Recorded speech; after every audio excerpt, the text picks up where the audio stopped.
Our first speaker this morning is Andrzejewski. He's the CEO and founder of OpenTheBooks.com, the world's largest private database of U.S. public sector spending, whether at the federal, state, or local level.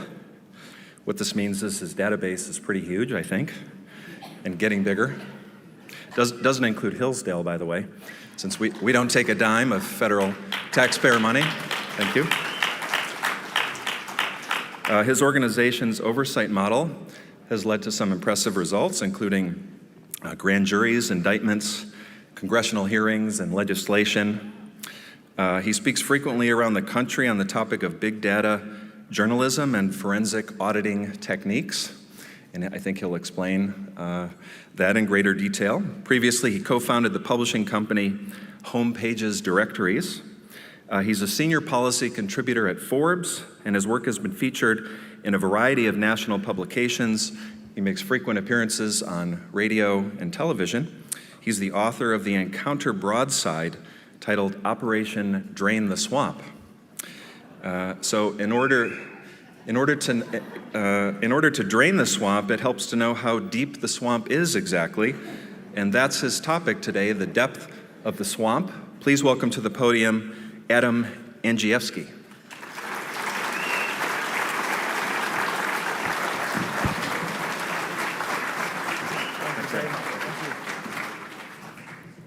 Tim Casper, thank you very much for that kind introduction. President Larry Arnn, Director Matt Bell, supporters of Hillsdale College, thank you. Thank you for this opportunity to share our mission and vision. In 2017, published on the editorial page of the Wall Street Journal and aired on the Fox News Channel, our organization at OpenTheBooks.com launched our oversight report of the Ivy League colleges. And I know of no better example of the depth of the swamp, the true size, scope, and power of the federal government. Here's what we found. Over the 6 years of our report, the 8 schools of the Ivy League collected $42 billion of U.S. taxpayer subsidies, special tax breaks, and direct federal payments on contracts and grants. We compared the Ivy League's federal contracting business on the direct receipt of federal contracts and grants at $25 billion versus their educational mission. They only collected $22 billion worth of undergraduate student tuition in the 6-year period. They are more federal contractor today than they are educator. And we found a lot of taxpayer abuse in their federal grants. 2 examples. Cornell University, they took $1 million on a study where it hurts the most to be stung by a bee. Columbia University, they took $5.6 million to create fake voicemails from the year 2065 describing the world after it's been decimated by climate change. The Ivies can't make the argument that they need taxpayer subsidies. They have a collective endowment of $120 billion. So here's our conclusion. There is no public purpose for working class taxpayers, for middle class taxpayers, for any of us to subsidize the wealthy Ivy League.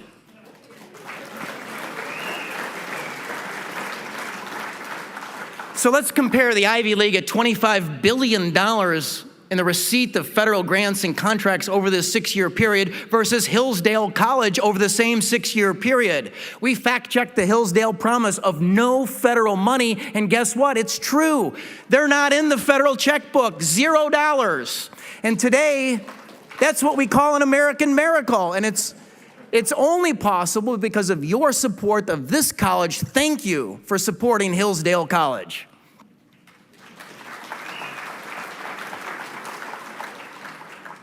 As many of you know, I'm from Illinois, and it is the Super Bowl of corruption.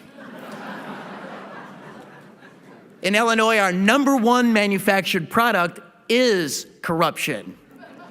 And our governors are famous. You know, at one point we had 4 out of the last 9 governors that had been convicted and had served time in the federal penitentiary. In 2013, we actually had 2 governors in federal prison at the same time, one from each party. It was Republican George Ryan and Democrat Rod Blagojevich. And I remember when Rahm Emanuel promised to clean up the city of Chicago. In 2011, Rahm Emanuel ran for mayor of this city on 2 promises: to end pay to play, to end the historic culture of corruption in City Hall. Pay to play is when you give campaign cash and expect to receive a government contract. And sure enough, after Emanuel won for mayor, he issued an executive order prohibiting city contractors from giving him campaign cash. In 2015, the Emmy Award-winning journalist John Stossel called me from Fox News headquarters in New York City. Rahm was running for re-election, and Stossel asked me if we could fact-check the mayor's promises. And I said, yes, we can. And here's what we found. We took the City of Chicago checkbook, we mashed it up with Rahm Emanuel's campaign donor disclosures. 600 city contractors gave Rahm Emanuel $7 million of campaign cash, and those contractors had reaped $2 billion in city payments. In God we trust, Illinois politicians, we must audit.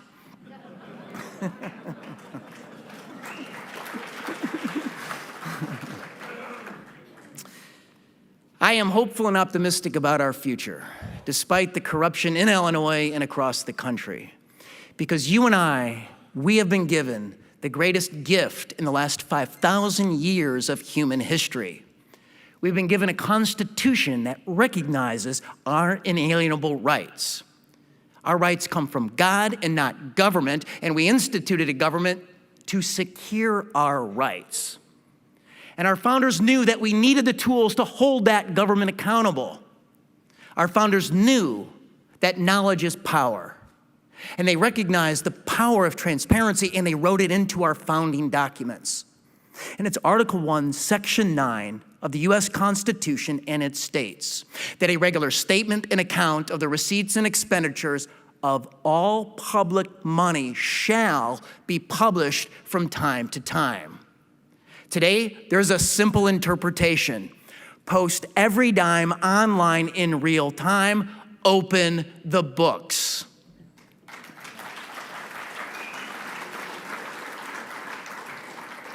My name is Adam Andrzejewski, and I founded OpenTheBooks.com on the simple vision to capture and post online every dime taxed and spent at every level of government across the entire country. That's at the federal level, the state level, and the local level. Our vision is to empower regular people where they live with the information to hold the political class accountable for tax and spend decisions. And our honorary chairman is the former legendary U.S. Senator from Oklahoma, Dr. Tom Coburn. In 2013, Coburn made the Time 100 Most Influential Persons in the World list, and we are privileged to be locked arm in arm fighting these battles in the same trench with Dr. Tom Coburn. We've had a lot of success capturing data. We are the world's largest private database of public sector expenditures. And here's what our database is comprised of. At the federal level, since the year 2001, all disclosed federal spending. At the state level, 49 out of 50 state checkbook spending, most going back 10 or a dozen years. At the local level, in 50,000 of the most substantial public bodies in the country, for the first time in U.S. history, we've compiled virtually every single public employee's salary record at every level of government. Last year, we compiled records from 23 million public employees' salary and pension records. When candidate Donald Trump won for president, here's what we found at the federal level. We did an oversight report called Mapping the Swamp, a study of the administrative state. And we found that the federal bureaucracy is very expensive. It's $1 million a minute. It's $500 million a day. We found a new minimum wage in 78 of the largest federal agencies. And the minimum wage, the average pay is $100,000 today for a federal bureaucrat. But it's not even about the salary. They get performance bonuses. Our auditors found that the agencies gave out 1 million performance bonuses to bureaucrats, costing taxpayers $1.1 billion. And that shocks most people. They don't know how 1 million federal bureaucrats can qualify for a performance bonus. Most people don't think government's running that well. So we dug deeper and we found that 99.6% of the federal bureaucrats are rated fully successful. And that's actually impossible. The advertised purity of Ivory soap is only 99.4%. They're highly compensated on salary, they get performance bonuses, and they also get paid time off. If you hit your 3-year anniversary as a federal bureaucrat, you get incredibly 43 days of paid time off. That's 8.5 weeks. We estimate that small benefit costs the American taxpayers $20 billion a year, because if you're giving 8.5 weeks of paid time off, your payroll headcounts have to increase. Little poll of the room. We got about 800 people here today.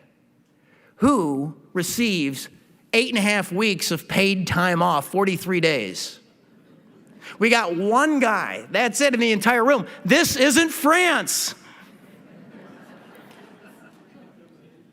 We also have transparency problems because the federal bureaucracy gets pensions.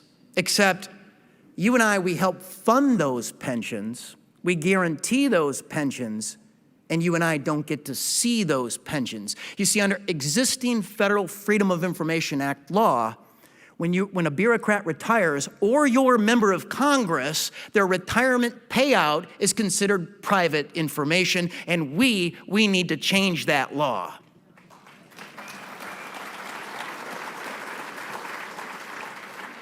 Those performance bonuses, we know there's 1 million of them, but I can't tell you who received them.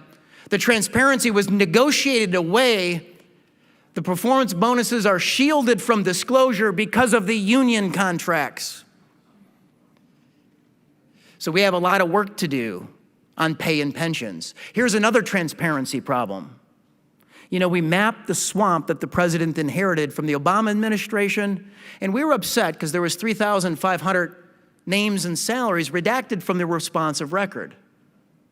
And then in 2017, we filed our request, we got the information, and 255,000 names and salaries were redacted, and we estimated $20 billion was hidden in the swamp. The swamp was fighting back. This year, just about a month ago, we got the 2018 federal executive payroll through the door, and 350,000 names were redacted. We estimate we don't know who received $30 billion worth of federal payroll. You and I, we have a lot of work to do to simply open the books and hold the administrator accountable. But consider this. The federal swamp is dwarfed by the state and local swamps.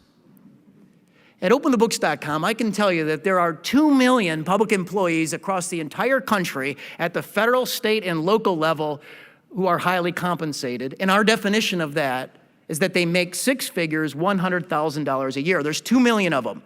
400,000 are at the federal level, and 1.6 million of them are in our own backyards at the state and local level.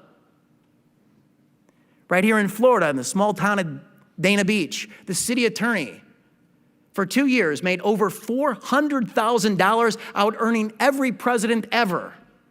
In Chicago, the tree trimmers lop off 6 figures, up to $105,000. In LA County in Los Angeles, the lifeguards, they get free sunscreen allowance, and they can earn up to $365,000 as lifeguards. In New York City, in the New York City public schools, the school district janitors out-earn the principals because of the union contract. The janitors are making up to $200,000 a year. And you and I need the tools to be able to hold our elected officials accountable locally for tax and spend decisions. And at openthebooks.com, we are giving you free tools to do that. All 23 million public employee salaries are in a free mobile app, for Apple and Android called Open the Books. It takes the entire payroll file of the country, localizes it to your zip code so you can see who, by name, for what unit of government makes how much money. We can't complain about Washington, D.C. unless we have good government where we live. And we need to start fact-checking our local politicians on their promises. Our team noticed that in San Francisco, there was a new candidate running for mayor, London Breed, and she was promising to literally clean up the streets of San Francisco. You see, in San Francisco, there are 8,000 homeless people, and it's a crisis. And many of those people are defecating on city streets. She promised to clean up the streets. So after she was in office for a year, our team decided to fact-check her programs to see how she was doing. And here's what we found. We literally mapped on our interactive mapping platform the San Francisco Human Waste Challenge. And yes, on that map, we did use brown pins. Let me tell you, there is a brownout in the Bay Area. The whole city was brown. It trended on national Twitter. It was international news. We took 9 years of case reports of human waste in the public way. We put it on our map. And in 2011, there was 5,000 cases. In 2015, there was 13,000 cases. In 2017, there was 21,000 cases. Then 28,000. And last year, in 2019, there was 31,000 cases of human waste in the public way. We mapped 140,000 cases over a 9-year period. And that is a human health catastrophe. I don't have to tell you that California has a lot of problems. Every year, our auditors file state checkbook requests. That's for the line-by-line state expenditures in all 50 states, and we're able to collect 49 out of 50 states. Only California has rejected our request.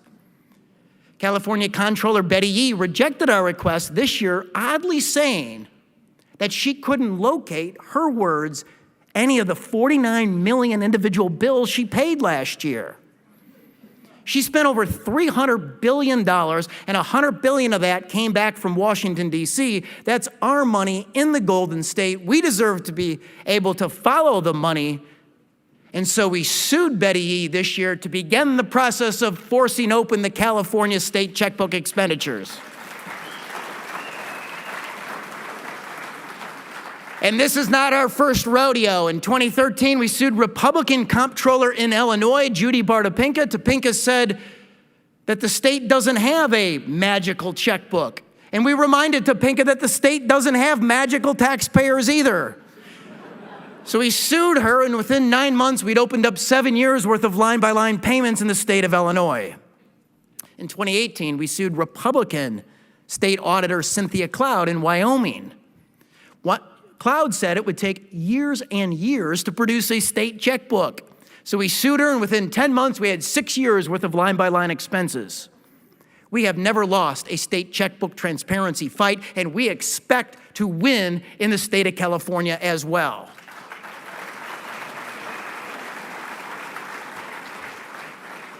When we open the books in California, what do you think we'll find? Well, here's the first project that we're going to do. We're going to take Governor Gavin Newsom's campaign donor disclosures. We're going to mash it up with the state checkbook vendor list, and we're going to see if Governor Newsom is soliciting campaign cash from state vendors, because that would be highly unethical. We did this in Oregon. Governor Kate Brown solicited 557 state vendors for $2.6 million in campaign cash, and those vendors had reaped $4.6 billion in state payments. We're going to break news right now. In March, we're coming out with the same report on Governor Andrew Cuomo in the state of New York. Here's our preliminary findings. Preliminary findings show that 337 state vendors were solicited for $4.6 million worth of campaign cash, and those vendors had received $6.3 billion worth of New York State payments. The elites in this country have gamed the system for their political power and their personal benefit. And you know this. This is a message that resonates across the entire political spectrum. The disruptors in 2016 for president, you had Bernie Sanders on the left and Donald Trump on the right, and they ran on eerily similar campaign messages. That the system is rigged, and it's rigged for insiders. And at openthebooks.com, we show you, by shining a white-hot spotlight, just how bad it is. You tell me what government program is running well. Could it be farm subsidies in urban areas where there are no farms? We did an oversight report of the federal farm subsidies flowing into New York City, Washington, D.C., and Chicago, and my favorite story comes out of Chicago. I guess the corruption stories are always better in Illinois. The Reverend Minister Louis Farrakhan, the founder of the Nation of Islam, is a farmer. In a 17-year period to his home in Hyde Park, $317,000 worth of farm subsidies were mailed.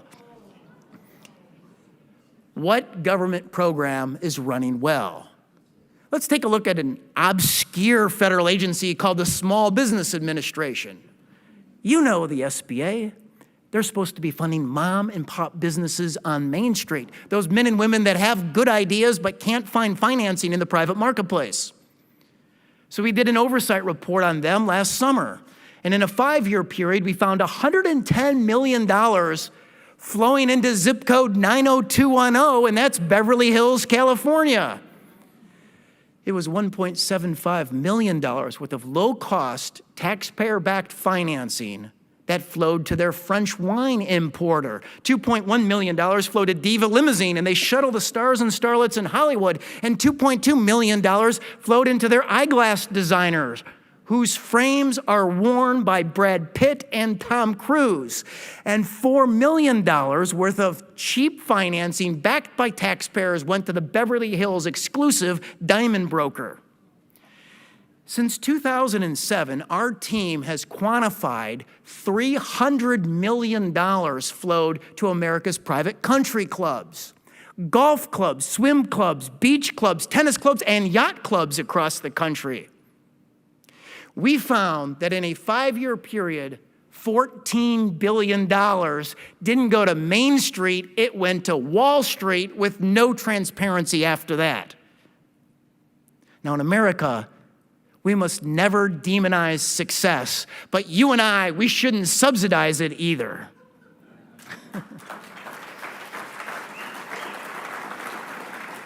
So you tell me, what government program is running well? Could it be health care? Well, the rising cost of health care is crushing the American dream. You know, last year, the average family across the country paid $20,000 on health insurance premiums, deductibles, and out-of-pocket costs. And so we did an oversight report of the 82 largest nonprofit public charity hospital groups across the country. And we found that these nonprofit hospitals, these public charities, are making huge profits. These nonprofits, in 1 year, the latest year available, our auditors found they admit to $40 billion worth of net asset increase in 1 year. It was a 23% year-over-year increase in their net assets that they admit on their IRS disclosure forms. And that's the definition of gaming the system, pocketing $40 billion as a nonprofit in 1 year without paying a dime's worth of federal income tax. And it gets a little worse. The pay to their CEOs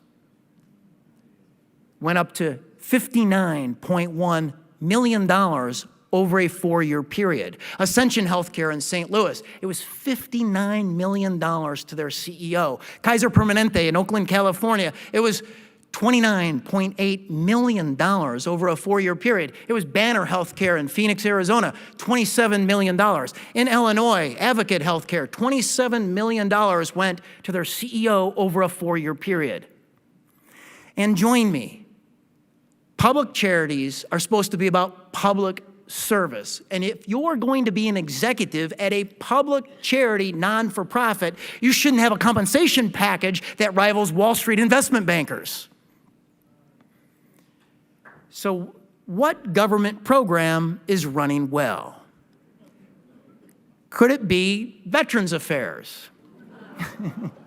So you remember in 2014, the scandal at Veterans Affairs, where up to 1,000 sick veterans died while waiting to see a doctor because there weren't enough doctors and they were placed on waiting lists. And the scandal broke at the Phoenix facility, the VA facility in Phoenix, Arizona, where up to 40 veterans died while waiting to see a doctor. And we took a look at the payroll numbers at that time, and there was 3,100 employees in Phoenix at the VA, but only 226 doctors.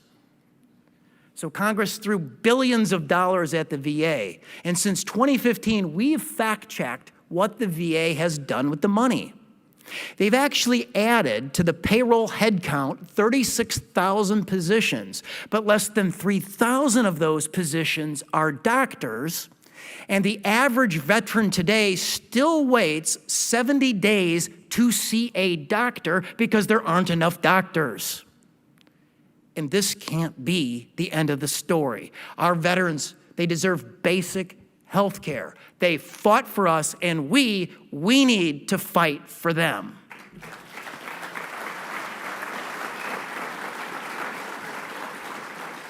During the scandal in 2014, our team at OpenTheBooks.com, we forensic audited the VA checkbook, and this is what we found. Coded as furniture was $20 million worth of high-end luxury artwork. It was Christmas trees priced like cars.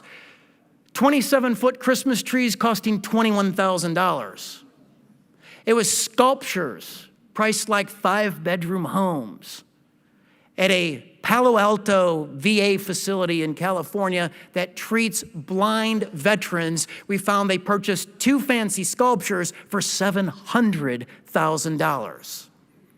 And our findings rocketed to Good Morning America and ABC News, and they were picked up by Chuck Grassley, who wrote an oversight letter to the VA, then Secretary Robert McDonald. And within 34 days after national airing on national news, the VA Secretary apologized for the purchases and instituted new rules to stop the practice of purchasing high-end luxury art on a go-forward basis.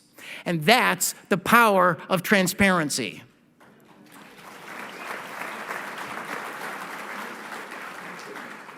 You can't make America great again unless you make America accountable again. $23.2 trillion worth of national debt. Shocking. Every day we add $4 billion to the national debt. Year over year, this year we're going to rack up $1 trillion national debt. That's shocking. President Donald Trump has signed 3 budget bills adding $4.6 trillion to our national debt. And I get it. The appropriations bills come out of Congress. They come out of the House. And far too often, patronage Republicans in Congress have joined Democrats to drain the U.S. Treasury from the left. And so our team at OpenTheBooks.com, we investigated Congress, and last fall on the Tucker Carlson show on Fox News, we launched our findings. Our report was called The Congressional Favor Factory. We took a look at 4 powerful Republican congressmen and 4 powerful members of Congress on the Democratic side. Here's just one example. Out of Nashville, Tennessee, Democratic Congressman Jim Cooper. He's a powerful member of Congress. He sits on U.S. House Oversight and Government Reform, and he's a member of the Budget Committee where they carve up the budget. His #1 campaign contributor is based in his district, and it's the executives, chancellor, key employees, and key executives at Vanderbilt University. Those people have given him over $135,000 worth of campaign cash, helping him get reelected. They've also employed him. For 12 years, he was an adjunct professor and made total compensation of $250,000. And Vanderbilt University, just in the last 5 years, has reaped $2.3 billion worth of federal payments. So here's what we found. We found that it's completely legal today to be a large federal contractor based in a congressman's district, helping him get reelected, employing him, and reaping billions of dollars out of the federal treasury. Congress needs to crack down on the ethics laws. These conflicts of interest must end.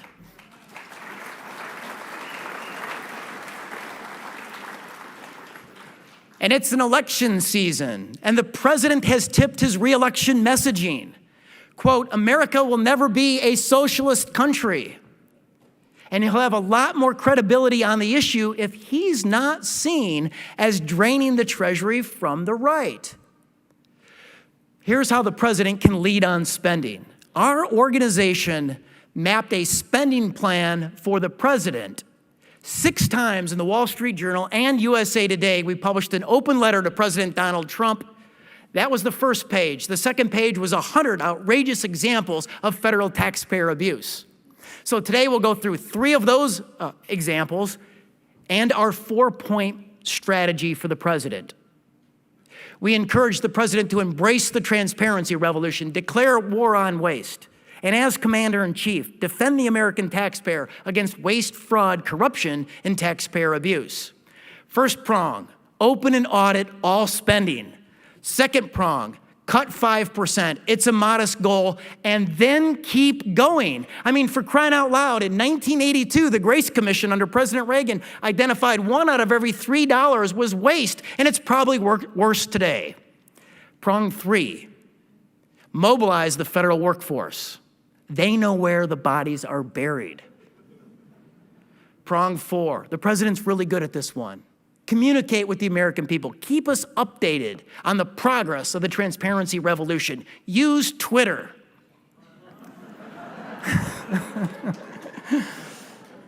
The president will find it's a target-rich environment to cut waste. Here's the first big area where he can go. Federal grant making. Last year, incredibly, $700 billion went out the door on subsidies, grants, and giveaways. Our team did an oversight report called Where's the Pork? Here are just some of our findings. $200,000 created a new mobile app to help Chinese children cross their busy streets. $700,000 went to a senior center outside Boston, Massachusetts to teach the seniors Tai Chi. NASA funded a $1.1 million outreach to prepare the nation's religions for the discovery of extraterrestrial life. $1.4 million funded sex education for California prostitutes who could have probably taught the class. $20 million went to the airport on Martha's Vineyard, the playground for the East Coast money elites and the Hollywood superstars. They can pay their own way.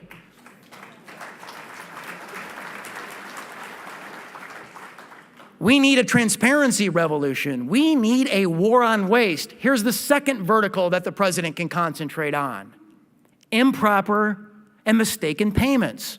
Here's the definition of an improper payment: a payment to the wrong person, or in the wrong amount, or under the wrong set of federal rules, or all of the above. Let's just start with the $1 billion paid to dead people last year. People that had a death certificate on file with the federal agencies, the agencies admit to continuing to pay them nearly $1 billion. The Social Security Administration admits that last year alone they overpaid $10 billion. And so we dug a little deeper on that number. Social Security also admits that they have 6 million active Social Security numbers of people aged 112 and over.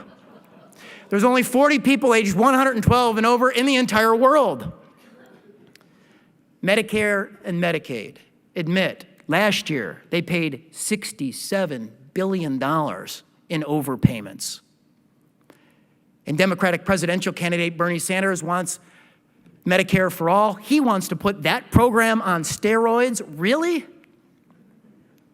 The IRS, Internal Revenue Service, don't try this at home, but the IRS admits they overpaid $1 out of every $4 on the federal income tax program on the earned income tax credit to the tune of $18.4 billion last year.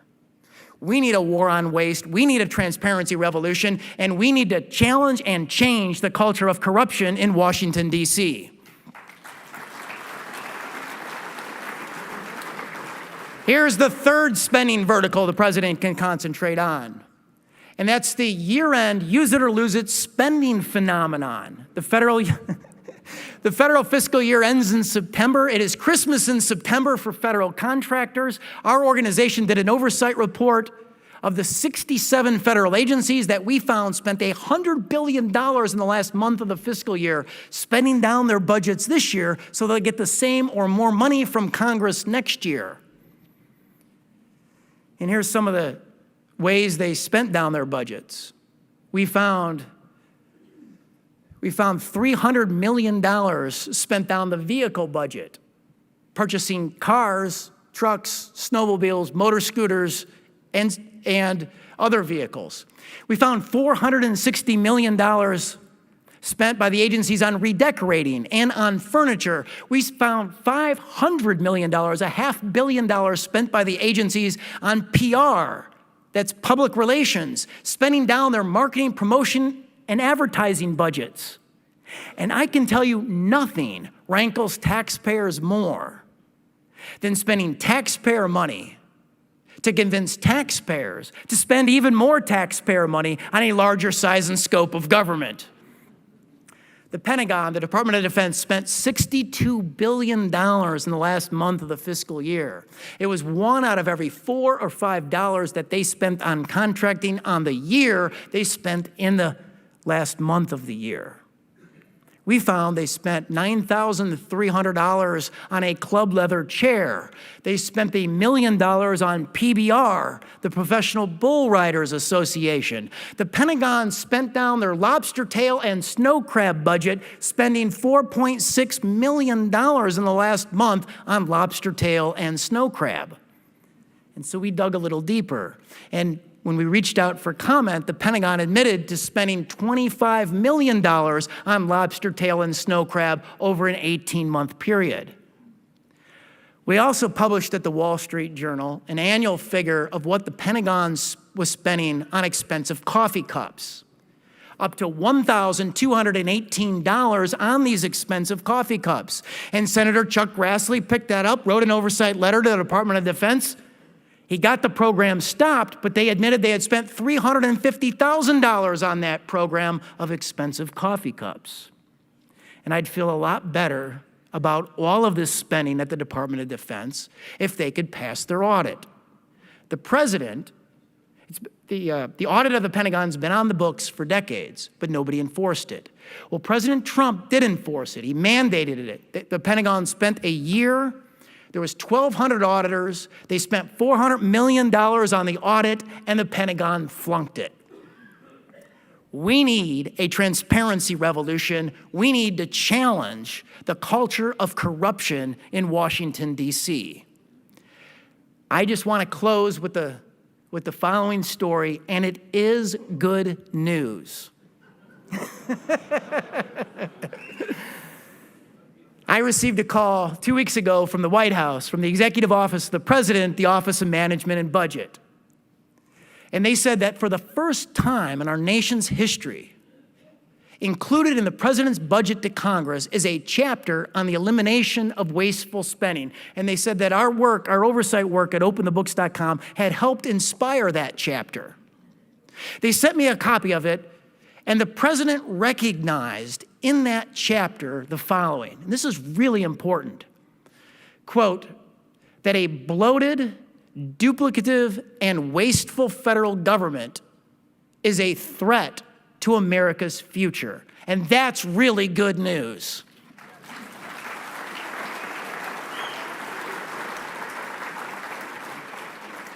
We called for a transparency revolution, and in the president's budget to Congress, he commits to oversight resources on every single federal spending program. We called for a war on waste, and the president is declaring war on waste. We called for 5% cuts in the agencies, and the president's budget adopted that cut. We called for the elimination of improper payments, and the president is committed to it. We called for the end of use it or lose it year-end spending.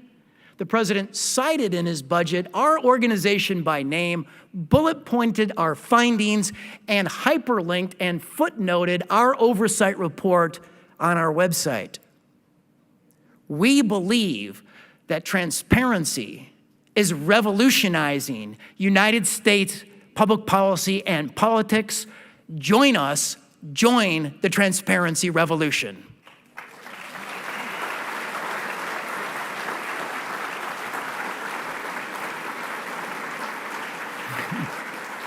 Thank you.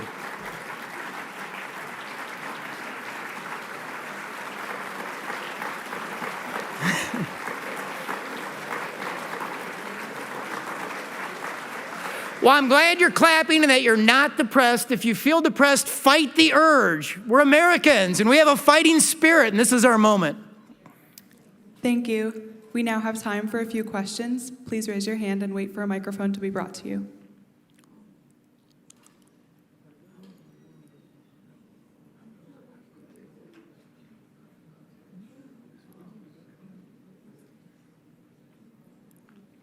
First of all, great work. Thank you. Drilling down is where all the secrets are, and you've done a heck of a job drilling down. Thank you. My question to you is, President Trump signed an order freezing hiring in non-essential services when he first came into office. Is that still into effect? And do you know how many spots he's eliminated? So I don't know if that specific executive order is still in effect. My thinking is that it probably is. But let's go to some of the research that we've done that we feel is a leading indicator by the president on spending.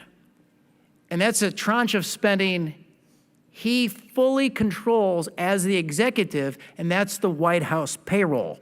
And I'm a senior contributor at Forbes. The last 3 years I've written about the White House payroll. It's such good news that we're about the only ones now writing about the White House payroll.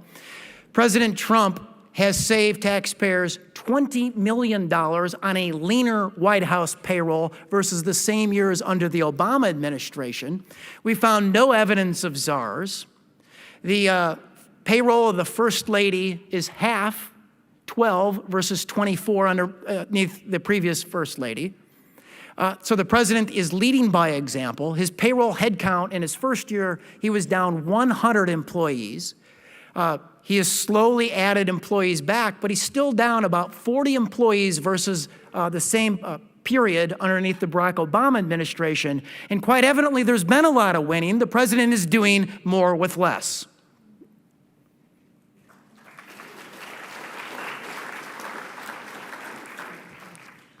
I think you just gave an extraordinary speech, but I think it would be much more effective if people like us could find it online and share it with people we know. Would that be possible? Yes, we'll post a transcript of it. Thank you very much. Thank you. I appreciate that very much. I tell you, our team, we never take any of this for granted. My personal story is I'm an entrepreneur. So in 1997, my brother and I, we started a publishing company from scratch, from our apartments. And, success in America, it's always impossible. And this is the genius of capitalism, because it squeezes you and brings out your best. For 6 years, every one of our employees out-earned my brother and I. My brother had gone to Harvard Law School, didn't want to be a lawyer. He wanted to be an entrepreneur. Up through year 5, we'd make a little bit. He'd call me with a capital call. You know what that is. That's money that goes back into the business to grow the business. In year 6, we were a $5 million business, but by year 10, we were a $20 million business, and we were an overnight success. And that's how it works in America, right? But that's why I fight so hard, because if we're going to be taxed and if they're going to spend it, we deserve to see it, be able to follow it, and hold them accountable for honest, clean, and effective spending.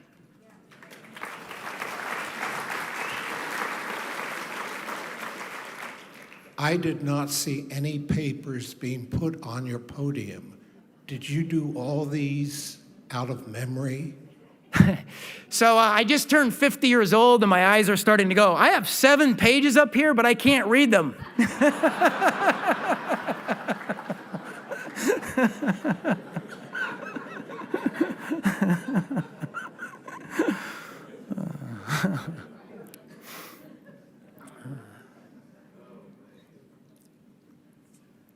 I'm not going to get a Rod Blagojevich question.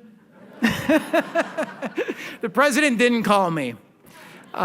If he did, I would have said, Mr. President, bad idea. Look, in Illinois, many of us are here from Illinois, and we live the heavy boot of a corrupt government at all levels. And finally, they never catch anyone. They never prosecute public corruption. They only prosecute people in the private sector for crimes, not in the public sector for crimes. They finally caught this guy, and now we're letting him go early. I just thought it was a bad idea. I'd like to know if there's any avenue for average Americans to report abuse and waste that we see. I'm a physician. I see Medicare abuse and waste. I've tried to report it and nothing ever happens. I know the VA probably has issues. Not only do they have too few physicians, but they don't work very hard. So I think you just articulated why the founders of our country feared government. And that's because the accountability mechanism oftentimes is shattered. It's not even broken, it's just shattered. And the president has, specifically at the VA, worked with Congress on a bipartisan basis to try to reform the civil service laws to be able to fire bad employees. And a lot more needs to be done. I was just on a conference call with the House Republican Study Committee, and they have tens and tens of recommendations on how to reform the federal bureaucracy. And so we do need Operation Drain the Swamp. The president does need to focus on the federal bureaucracy, and I think he's got a lot of incentive to do so. Question to the speaker's right.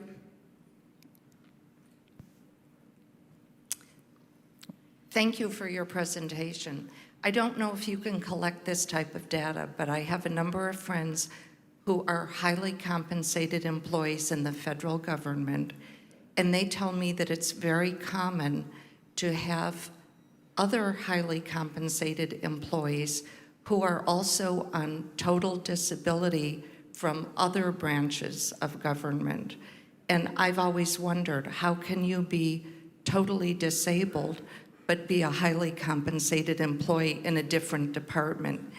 Do you know anything about that situation? Well, yes, and please reach out to me. I'd like some more detail on that. I want to give one example. It's a very high-level example. If you're from Illinois, you probably remember this example. The Chicago Tribune unearthed this example, and it's with former disgraced and convicted Congressman Jesse Jackson Jr.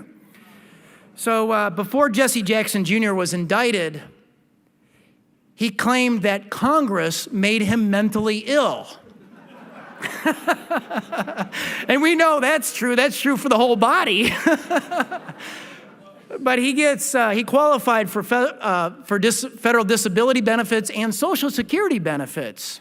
And I think this was 2012, and I think his total benefit between the two programs, one of the programs is tax-free, but he's getting a total benefit of about $120,000 to $130,000 a year.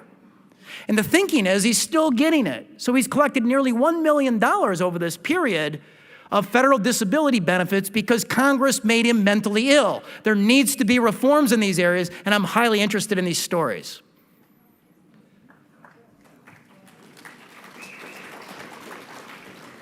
Just wondered if you could comment. It's always driven me crazy that the federal budget automatically goes up every single year. Every department gets 8 or 10% more, or whatever it is. Number one, is that a law written somewhere? Can the president, by executive order, eliminate that? I mean, I've never heard of any company that ran anything that their budget automatically increased every single year. Even Reagan, although he tried, never really cut anything. He cut out that increase that's every year in the budget. I just wonder if you could enlighten us. So, look, the president's taking a lot of heat. You know, we're running trillion-dollar budget deficits. The president's budget delivers a path to balance the budget over 15 years. But the headline was, President cuts $4.6 trillion in federal spending, including food stamps and housing assistance. And most of the cuts are off that baseline increase. So the best example of exposing this phenomenon comes from Rand Paul last fall in the United States Senate, because he took it to the floor, insisted on an individual vote in the Republican-held U.S. Senate on his bill called the penny bill. It would cut 1 cent of actual spending year over year, and it failed because Republican U.S. senators voted against it.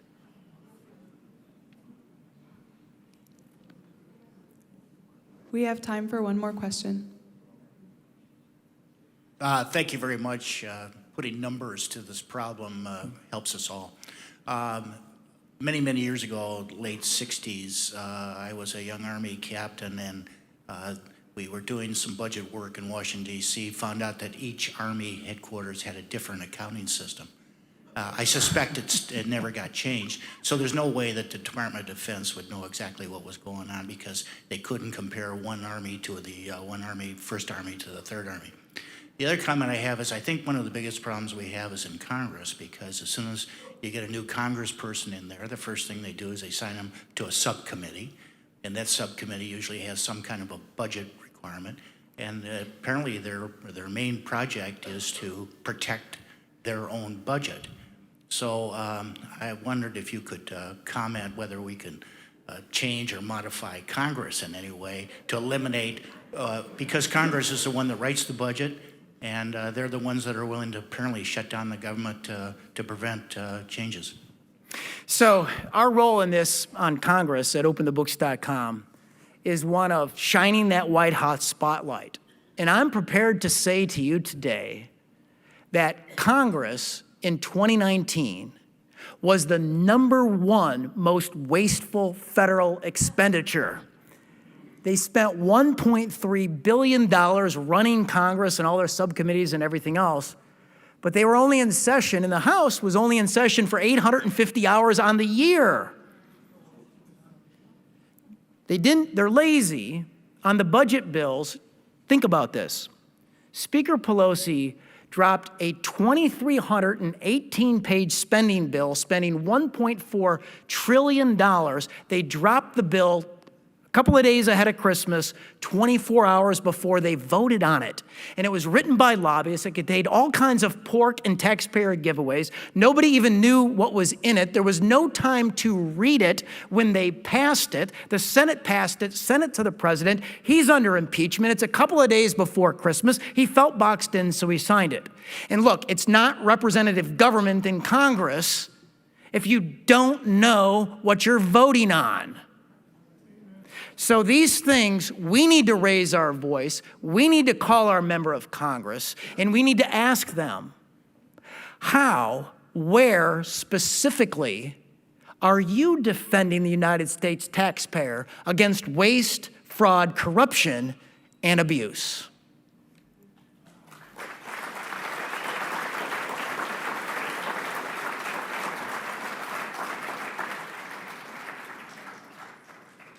Thank you. Thank you very much. This was great.